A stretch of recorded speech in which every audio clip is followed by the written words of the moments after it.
You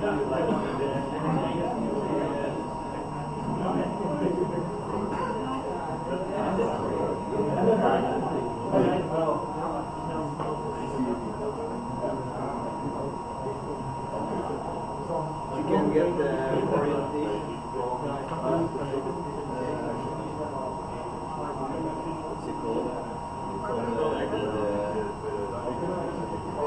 Perspective.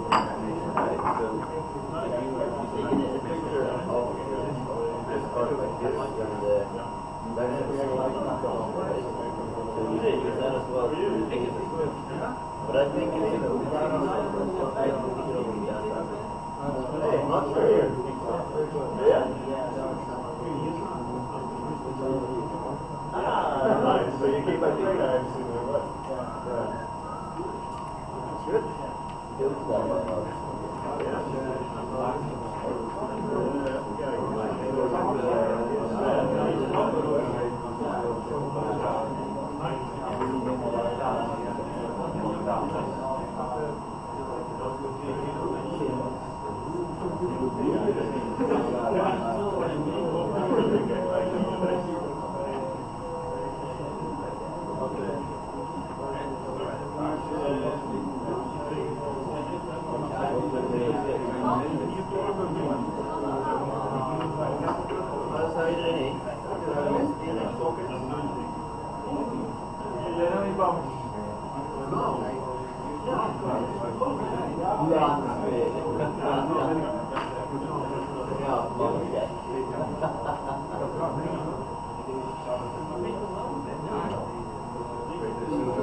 Yeah.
Good.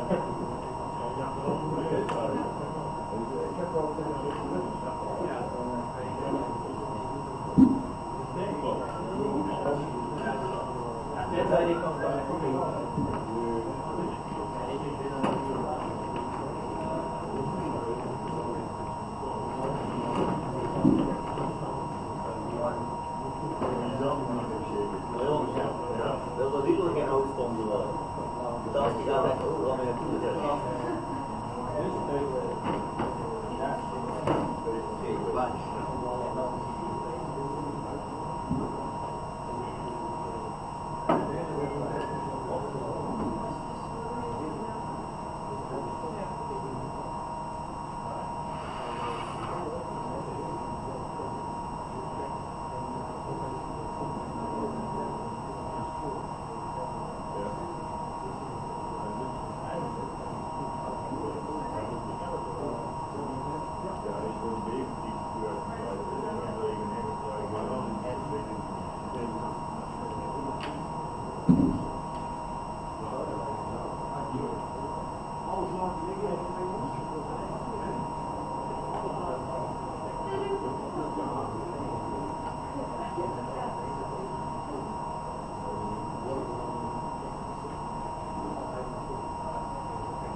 gaat dan naar links en dan staat het op de bochtstraat. Dankjewel.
layer over compatible.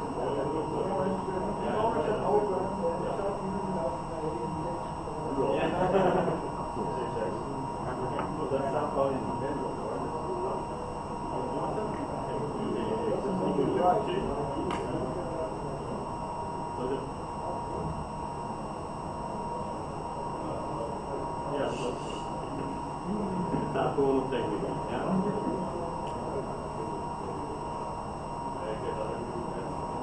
Leuk, mij met daar. Hey, jij weet iets zitten maken. Doe je weer mee of zo? Oh, hey.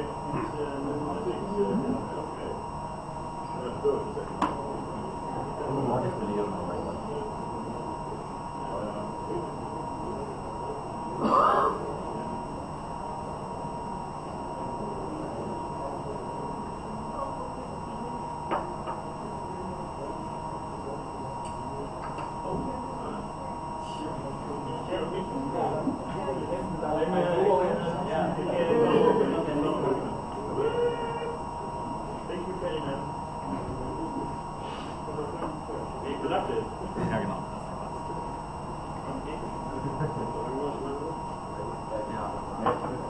Und vor allem jetzt niemand irgendwie nach noch weiter. Also wenn das noch 2, 3 andere, die dann im Klassen vor allen Dingen, irgendwann wird es auch schwierig zu lesen.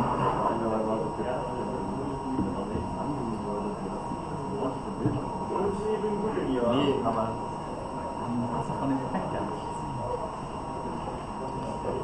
Weil ich mit Sicherheit immer noch ja, kann es ausgehen. Ja, wenn du anfängst, ist man da über mehrere Handys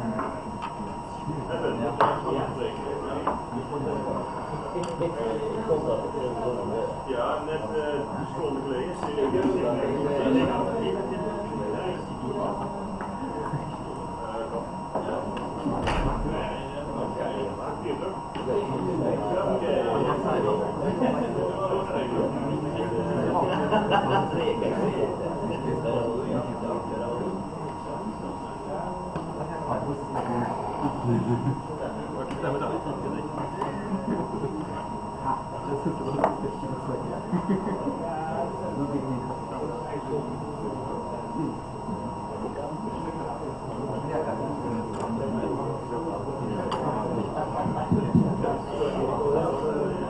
Test.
René wil juist een rondje op de piraat.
Philippe.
Good afternoon, everyone. Can I ask you to take your seats and we can start? We're already 5 minutes late and I'm about to get very unresty. Okay, my name is RoboCup. Most of you will all have seen me somewhere on the RoboCup event. Welcome on the 7th MSL International Workshop. And now you remember that the first time we went to Kassel and there were 4 teams. One right, Freiburg, Scott from Stuttgart, you guys and me. So it started really small. And the objective was, already by then, to share the current developments between all the teams, and to profit from the fact that we can share that knowledge.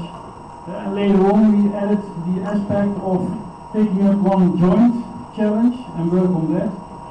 And we are very happy that the topic of the common simulator that we can share, that we can actually play against each other, that will no longer be a dream after tomorrow. Okay. So we have 8 teams for the first time. 8 teams: ASML, PDL, the RIG team. You may not know them yet, but that will change in the coming years. Cambrana, Carbonoten. We have a representative from Yukiko.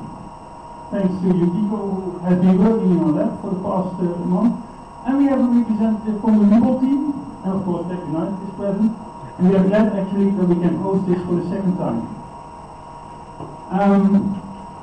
But maybe before we start, I'd like to ask a big round of applause for the real organizers of these days. Jaap Vos, Tom Pijnenburg, who will join later, and Untitled.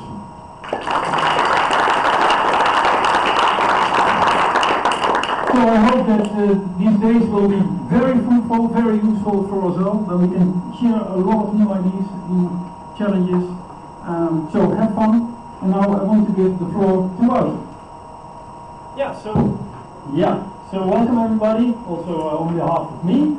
So just to make sure that everybody is on the same line regarding the program, I have it here one more time.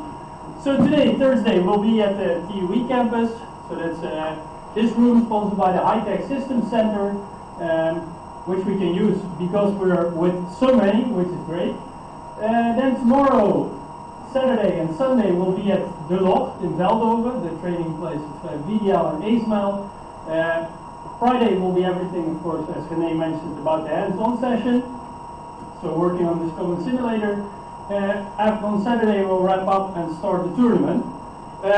So for today, to be very short with it, because as you can see, the first presentation is due at 1 o'clock. That will be the presentation by ASML Falcons, and afterwards Carpenter from Kassel. And then we'll have a short break again, and then we continue the whole day until 16:25. Then we'll have a presentation from our guest speaker, Nuno Lau, who is here all the way from Portugal. Thank you. And after that, we'll have a social event, which will be a dinner at a Mexican soul food place. I already heard some people who did not really like it, but I promise it will be great. And afterwards we'll see, as this is the time of the Glow Light Festival here in Eindhoven, we'll then do a short tour through the city. There are quite some nice artistic light monuments. No, there are quite some nice art pieces all around the city, so you can again watch them. Like we did, I think it was 3 years ago. So we'll revisit that. That was my presentation. So then the representative of ASML Falcons.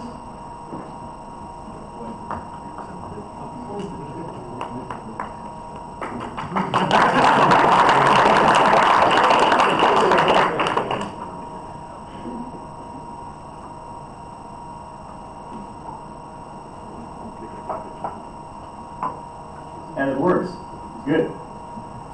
So if there are any questions, I don't know whether we have time in between the presentations. The camera. That's okay. We made this just like 5 minutes ago, so if I make mistakes, apologies. What we want to tell about today, first the motion platform we're currently working on and making better. Team play, what we're changing over there. And of course our keeper frame, we're finally starting with that one. And we have something to show there. So, motion platform, third order set point generator, SPGs. So what we see happening currently with our robots when we're moving in X and Y, we are moving sometimes a bit too slow. And that depends on whether we want to go for a long run or for short distances. So there we want to verify or just differentiate between the problems that we're using. And of course we want to avoid all the bumps that we're currently making as well. Even if we see them properly, the objects in the field. If we do the turning of the robot together with moving in X and Y, that gives an odd trajectory. So that's what we try to cope with this new artificial recurring or creating. So we're looking into a new set point generator for this, together with some motion parameters that differentiate given the situation we're currently in. So we are looking into the third order generator, SPG. So this is just an example. So the blue line is the position, and you have the derivatives then for your velocity, acceleration, and jerk, the third order. This is just an example. If you want to know more, let us know. Erik, over there, the best part of my family, my brother. He knows more about this. Let us know. And what's happening over there then in the X, Y, and turning part, this is an overview of our current control loop, which is then all the way from the top is vision. Then you go to path planning. And path planning is then separated a target position. You have the plus all the way up there. That's just an abstract of our world model. Then you have the X and Y PID controllers over there, the current situation, and you have the control for your turning. Then you're going to go all the way down from field coordinates towards robot coordinates. Then your purpose interface will change those into the motor velocities. And you have your feedback of your motor velocities again. That displacement will then go back all the way up to world model, so your feedback loop is way too large to have this fast feedback. Our world model currently is running in 30 Hz, and the control loops all the way down, of course in 100 Hz currently, but we want to go a bit further over there in the next slides. But just to give you an example why this is not working currently for us and why we are changing this. Yeah? The other thing then, it's the bottom part, the motion boards. Currently we're using motion boards that we bought from the 305K that were given to us already there, but we're lacking some kind of feedback. For instance, the current feedback we cannot read out from the motors, so we don't know where they are situating, and we want to have a better platform that we can do actually data tracing and frequency spectrum analysis, those kind of things, really tune the control of the motors. So what we're doing, we're migrating to Gigabone Black. So our problems is that we currently lack the sample rate that we want to have there because the hardware itself, the CPU is not powerful enough. And that's why as well the communication back and forth between these boards are not good enough. Indeed, so the motion tuning we cannot do properly because we cannot trace the data over there, the real data that we sample. And indeed the overcurrent, what I just mentioned, we cannot read out the current of our motors. So there were some reliability parts over there, and as well, if we want to flash these motors, we need to do this manually, and we want to make this a bit more automated. So the solution, redesign everything, and let's see where we can make something better. How to do so? We're going to go for the Gigabone Black. I got him. What I miss now? The bottom part of this.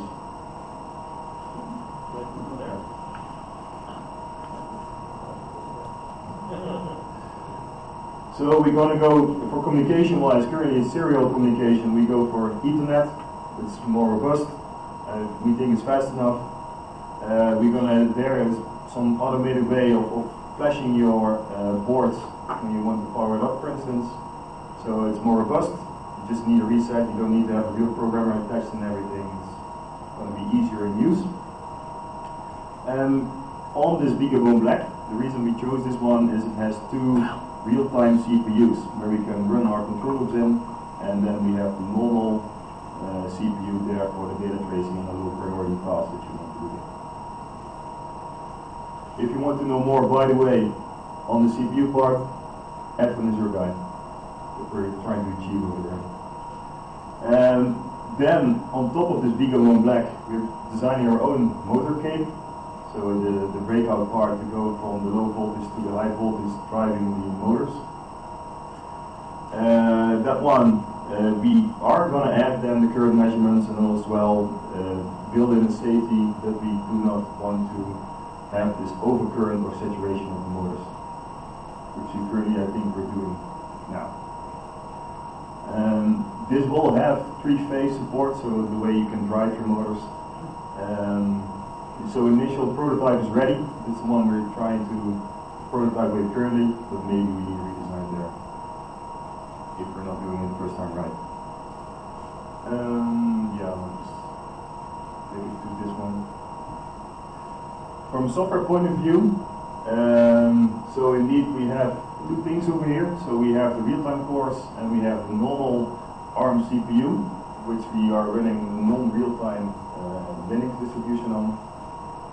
So you have your ups and downs. The real-time pros and cons. Sorry, the real-time part you only have C. You cannot do object-oriented programming over there. It has a steeper learning curve, and it lacks documentation. So it's more intensive to really get this going. It takes time. Technically, you can overcome this, but it takes more time. Then in ARM, if you go to the non-real-time chips, you're in your user space again, which is far more easier and far more easy as well to communicate with your device like a PWM signal and these kind of things. But then you miss the real-time stuff that you would like to have, and that's the reason why we chose it. So we're actually trying indeed there to see whether that's fast enough, so we don't need to go through all the hassle of the real-time chip, but we don't know yet. We're just giving you the status of what we're doing. And for the offline discussions, we would like to know if you're using the current control feedback loops in your motors currently in your design, or the velocity feedback. But it's something maybe at the moment. Team play / strategy. So we're gonna be dynamic. That's the keyword thing, I think there. One, in our positioning, and secondly, in our roles. The dynamic positioning, so what we are seeing in our team play software, because we have our behavior trees, for instance, we have our game state, we have our roles, we have a behavior and action. So we have all these types of trees with actions given certain situations. But if you are the main attacker, you always have to drive a lot through the field. So it's not based, the role is not based on the position you are in the field itself. We want to make this more optimum so that we can change this more easy and be as well quicker on the game itself. Where is it then the second slide? Alright. Yeah, I am. That was this one. Apologies. The main reason, and it's as well coming back to this this behavior tree. Now in our software, the defender main, defender assist, the attacker, everybody can score.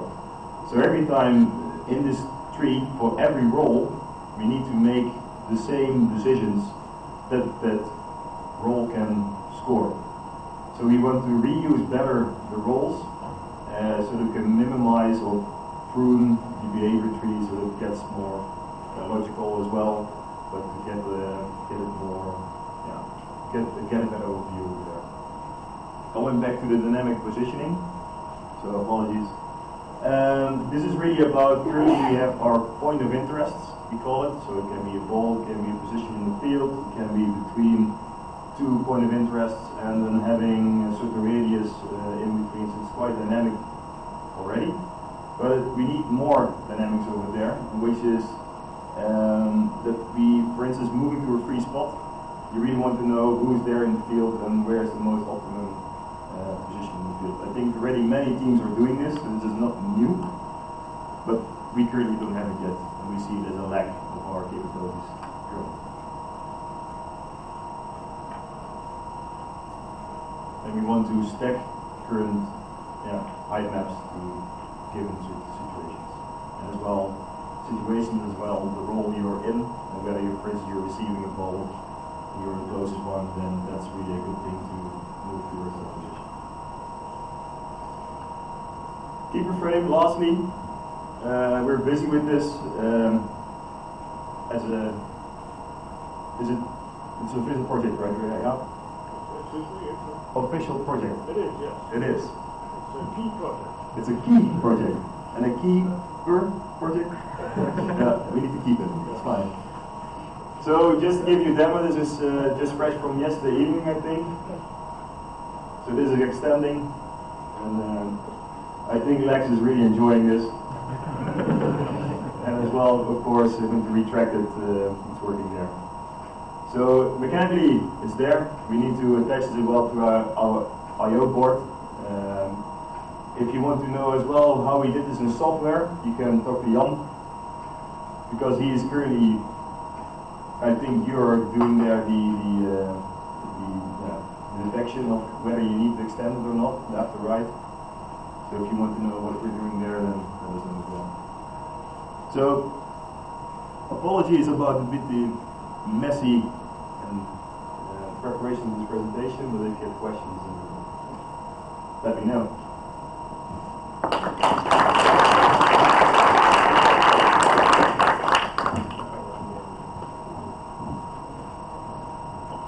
Yes, so any questions for the HTML Falcons?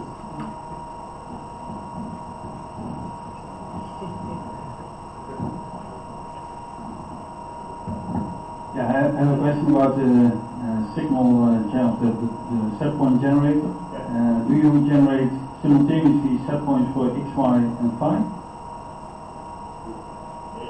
Single dimension everything. We want to do separate all of them, and then the longest one we want to stretch it. Yeah, but already you mentioned that there is a problem if you are turning and want to translate at the same point, because there are constraints on the physical ability of the platform. So do you take those into account? Yeah, if we're driving too fast in the XY direction, we want to. So if we're driving too fast in the XY direction, the plan is to limit the velocity of the learning loss. So I said we learn very slowly if we drive overhead. And how can you do that? By limiting the parameters of the settings we're able to learn. Yeah, so do you have a systematic approach to that, a minimization problem, or so have you formalized that problem in your generator? Not yet. We would be curious to know. Good to know that this might be an issue for us.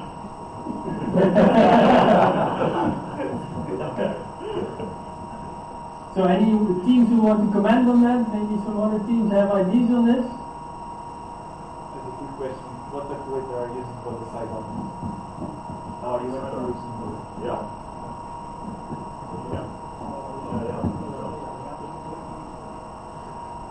So the actuator we're using is a homebrew development. So we have a guy in our team who is an actuator specialist. He works now as an actuator designer. And he did develop the board and some medium magnets. And with those, the copper coil and the magnets we make activate. So we made some calculations how much weight we need to transport in how many milliseconds. And then we came up with a coil body and we bought the magnets and there we go. Are you planning to work on Thursday? Let's discuss this over beer tonight. Okay, any more questions? No questions? Well, then I think we can continue already to the next presentation. So then I welcome Carsten Oppen to the stage.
Is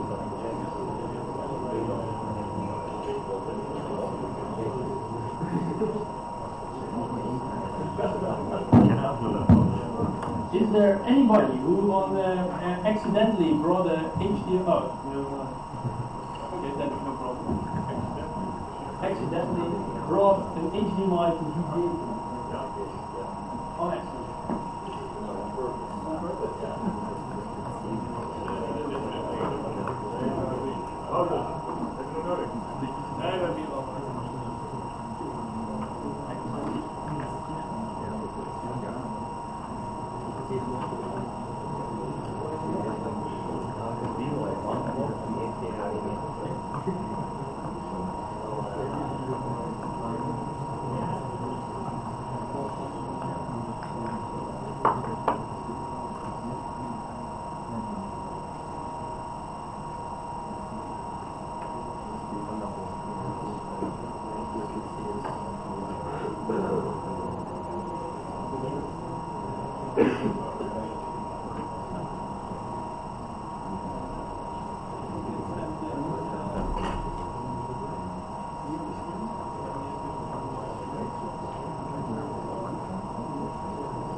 We separated our presentation into two parts. At first, our team update, basically a really short, intense, one topic per slide introduction to our updates, and at the end we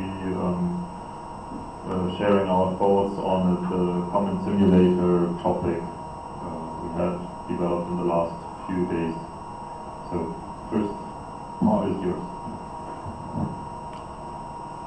So I will start with our team update. So last year we have been working on our goalkeeper.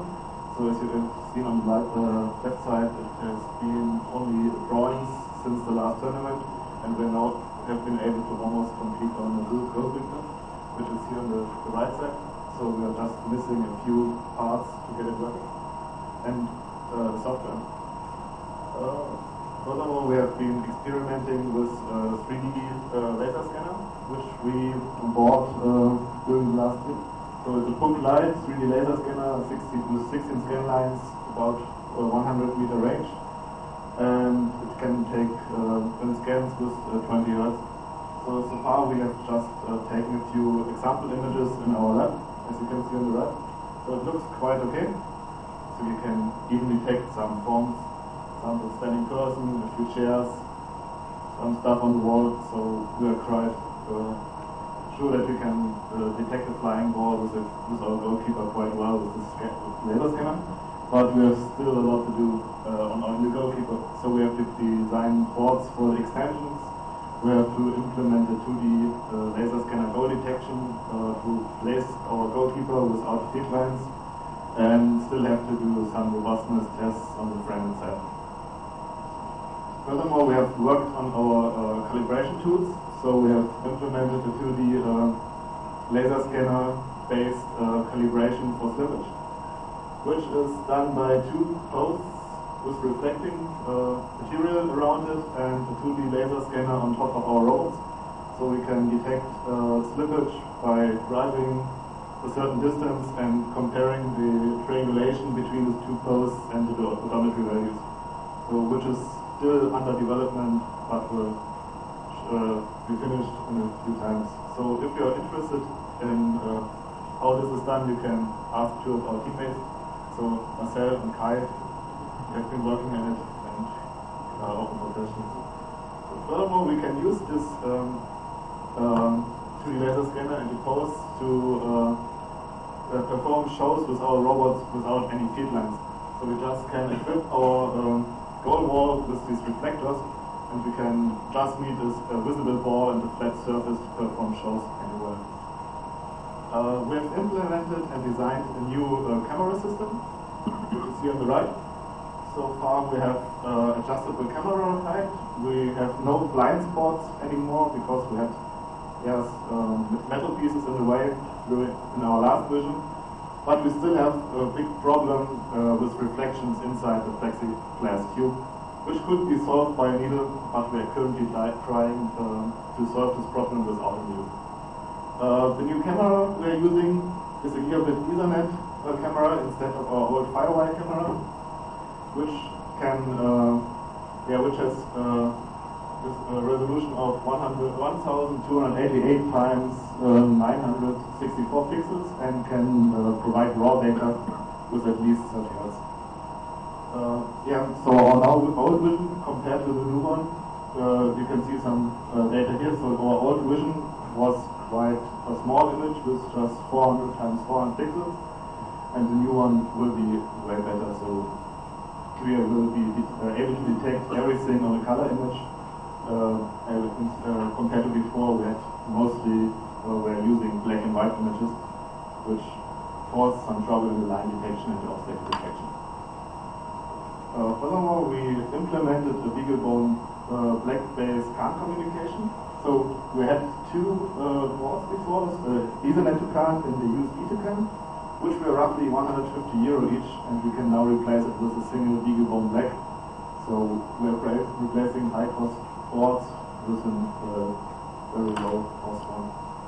And actually there are quite a few details open, so we can add further sensors, actuators and other stuff to support. We still are working on our ALISA framework and now one important part is to get rid of our old integer-based IDs. It will be still used in our RoboCup team, but to distribute ALISA a bit more and to make it more applicable, we now are able to use generated unique IDs, so we can form dynamic teams. So ALISA is now able to manage IDs. It provides a manager to generate arbitrary unique IDs, not only integer-based. And so foreign ALISA agents are now able to join the team, even when they're not non-prior. Okay. The last topic I am working on has something to do also with my PhD thesis, and basically it was inspired by a talk from Hermann in 2014, also here on the campus. He introduced us some frameworks, which are really mature frameworks, and after using ROS over some years, we came to the conclusion that basically it's the best choice, and we got really locked in like a vendor lock in ROS, and therefore we decided to drop it and replace it with something like our own middleware. And therefore I choose Captain Proto, which is like developed from the developer of the Google Protobuf framework, but he always says it's 100% faster than Protobuf, and that's just a joke. But for reading out the memory from Captain Proto, it does not have to be decoded, so it does not have any effort there. But the second framework is for transmission, and that was introduced to me by Hermann, is the 0MQ framework for transmission. And both frameworks have the benefit that they are supported in really a lot of languages. So if we switch, for example, to this framework, I call it Captain Zero, because it's a combination of Captain Proto and 0MQ. We are basically able to have no problems implementing clients on mobile phones, on Android, for example, using the same kind of middleware, just the Java implementation, for example. Yeah, that's so far on our team update. One thought about this slide is at first we were only replacing the CAN interface board we had, which cost €150, but we also try to do similar things like ASML is doing, placing our motion control process on this board, in and integrating an IMU directly into the control cycle on this board. We did not dare yet to use the real-time chip because of this steep learning curve we detected there. But anyway, we hope for a really better or shorter control cycle with this board. So the guy who's working on this is like Elias, and for the electronic parts, maybe Lucas, so we can talk to each other and exchange your experience over there. I just want to mention this. Okay, let's go on about the simulator. So in our mind we had like a green field and the topic a common simulator, what kind of design decisions we had to do there, and we came up, okay, how many dimensions should the simulator have? How is the robot and robot interaction modeled, or the robot ball interaction? What kind of sensor values does the simulator give us? And from a software design perspective, we were thinking about the communication interface, how the data is actually encoded, and the general software architecture remarks. And I will go through all of this in the next slides. But first, just to give you our kind of use cases we had in mind is a local one, like you have a developer PC and want to test some special situations, maybe spawning 4 or 5 like AIs or like control processes which are usually controlling your robots and the simulator all together on one PC. So there was in mind it shouldn't require too much resources to make this possible. And it should maybe be integratable into other processes, like if you really just want to have the simulating part, no GUI, just a library that you can interact with. And the other use case is like playing 5 against 5 and with the AIs from other teams. That would mean for us that we probably have to set up extra PCs or environment virtual machines for the other teams' AIs, if they provide us with their AIs. And for us means that the simulator needs to be able to talk over over network communication, UDP, TCP, so that you have several PCs in your lab connected, and on one PC there's the simulator running, and on each other PC one AI and connected to this. That was our use cases we had in mind. Okay, so first to the dimensionality. Okay, in 2D, in our mind we have the ball is a circle, the robots are some kind of polygons, and the field is surrounded with some bounding box. So that and we have a 2D physics engine with properties like friction, collision, inertia, so that the ball is not rolling forever and that stuff. But in 2D you cannot shoot over robots. The ball is always colliding with them. So first step to make this possible would be to have some kind of artificial height only for the ball that you can shoot over robots, but there should not be a complex 3D environment. So nothing like a pyramid that you can shoot over a robot when you are passing only the vision, which is typically much smaller, but it's only a projection of the polygon from the 2D part. So you don't have full 3D. No robot can elevate, only the ball and that stuff. And in 3D, it would be a realistic modeling of the 3D shapes of different robots of all different kind of teams, and the goals on the field, and the sphere as a ball, for example, so that you need to choose which kind of simulator it should be. About the object interaction, depends. Robot-robot interaction, you just said, okay, you need some physics engine which takes care of collisions, and you don't have to take care of it by yourself. You get typically some events if objects are touching, but you cannot really influence this kind of collisions. The engine is doing it. But about the robot-ball interaction, especially dribbling, dribbling it's another thing, because we thought probably you cannot realistically simulate an active dribbling device from 10 robots at the same time in one simulator, and especially what is happening in a dual situation when two active dribbling devices are accelerating forces on the ball. So probably we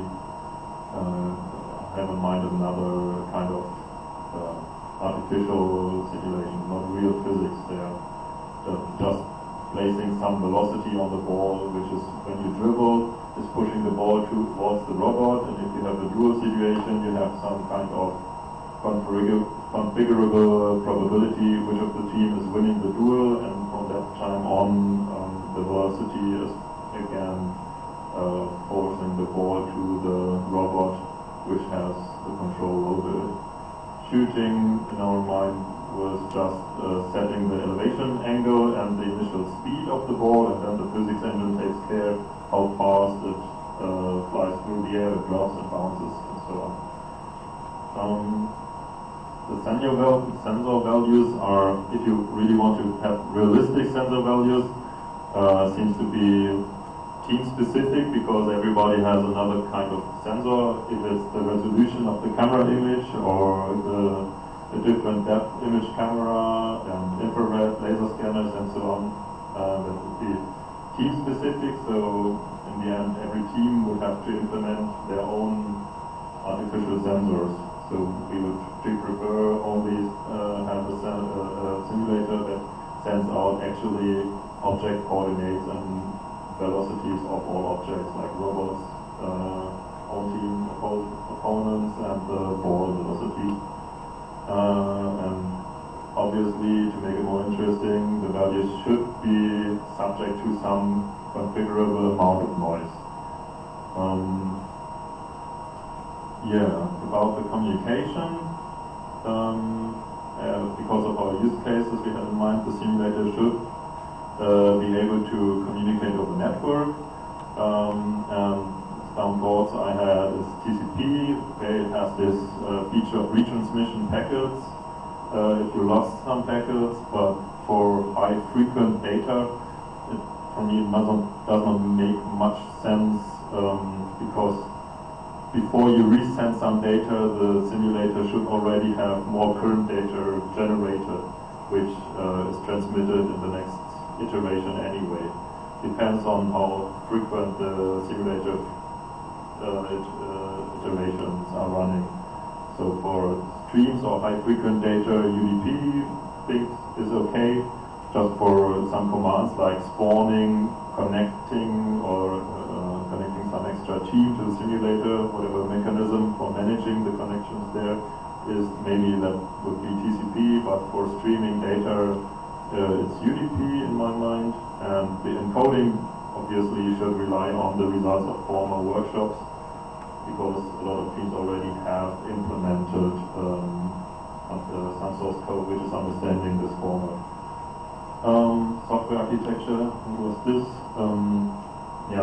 It would be nice to have the simulator in a format where it's also just a library with a programming interface, because then you're able to integrate it into your own visualization, or you have your own control GUI, or even you can integrate it into maybe a machine learning framework. Or I have in mind maybe a real robot can simulate some situations with the simulator running on the real field, depending on how fast the simulator can run. Maybe it can predict the current situation with the help of this simulator and say, okay, what would be the typical reaction of some enemy if I drive with the ball that way? Can I open some gaps in the defense of the team? Let's predict this with the help of the simulator. So if it's just a GUI, hard-coded GUI attached simulator, that would be easy to do, for example. But also obviously a simple standalone wrapper with some tiny GUI should also be possible. But in our opinion, the simulator we are developing does not need a GUI, because every team already has this visualization of their data, and it's just a matter how they attach the simulator to this visualization. Okay, and to sum it up, if we, without any experimenting, our first shot about the simulator would be a resource efficient 2.5D physics simulator without GUI, UDP-based network interface. You can deploy it only as a library, and sensor values are only the object coordinates and velocities. Drive commands with like the velocity, angle, rotation. Kick commands only the elevation, angle, and starting velocity of the ball. Dribbling is done by setting the ball's velocity and not by simulating real physics interaction between the ball object and the robot object. Duels are decided by some probability, and data is encoded to the former MSL Workshop formats. Okay, that's about our presentation. Thank you.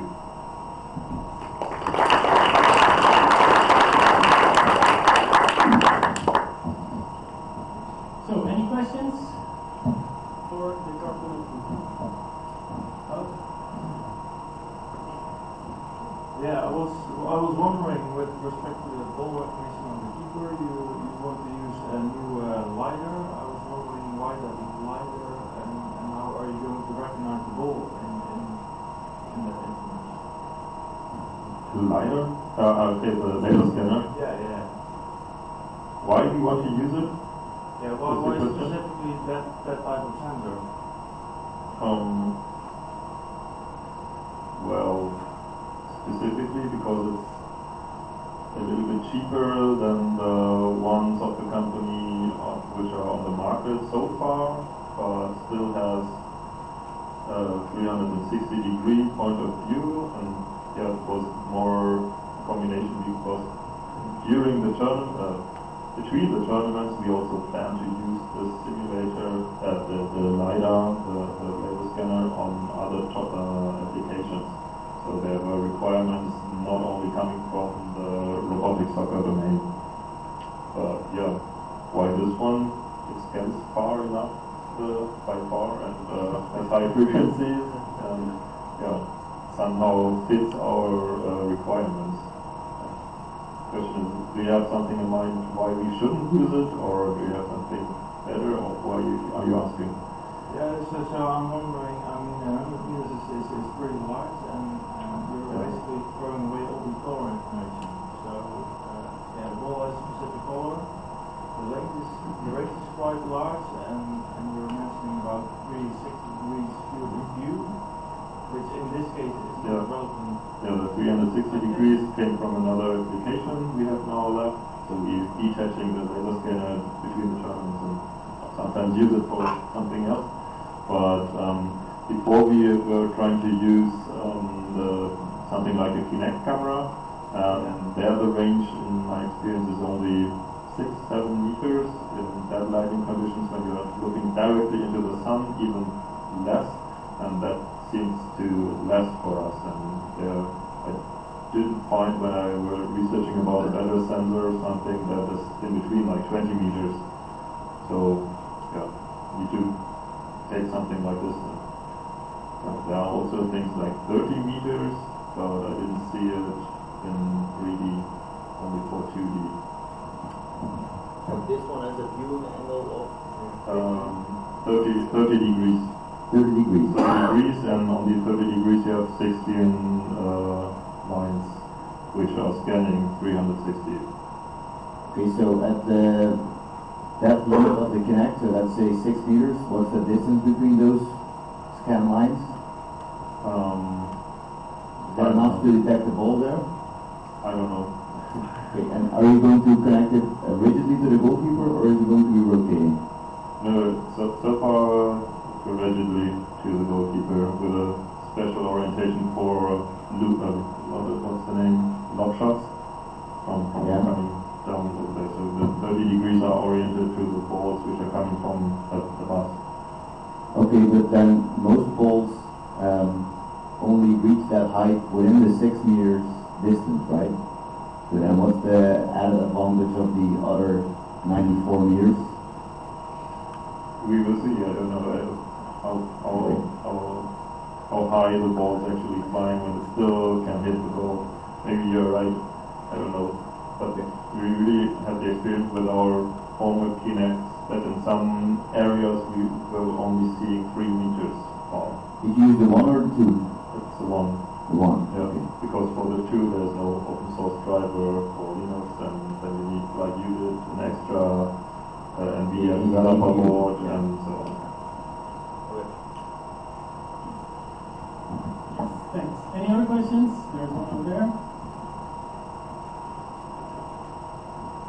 About simulator, you didn't talk about the keeper. Do you think special treatment or something? Yeah, it would be nice if you could extend, like in the rules it is allowed, maybe, yeah. But nothing else, I think, at first. You should be able to extend to the side and to the top, and yeah. I don't think of anything else.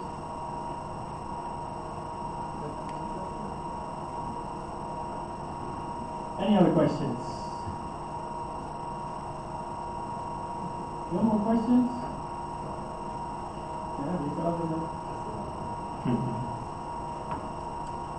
My question would be regarding those markers and lasers on top of the robot setup. Do you have some results about the accuracy, for example, using that as a ground truth is viable or not? Results, like the application isn't finished yet, but let's say we used this kind of laser scanners in several projects before, and the data sheet does not lie when it says it has an accuracy of ±3 centimeters on a distance of 30 meters. So it's like ±1 centimeter in our application, like 6 meters. So accuracy of. But you don't have any actual measurements? No, not yet. Okay, last chance. Any other questions? No? Then I think we can thank Carbon Optim again for their presentation. And then we can already start with the break. So we'll have a 15-minute break in the room to my right, to your left. And then in 15 minutes we'll start again with the next part.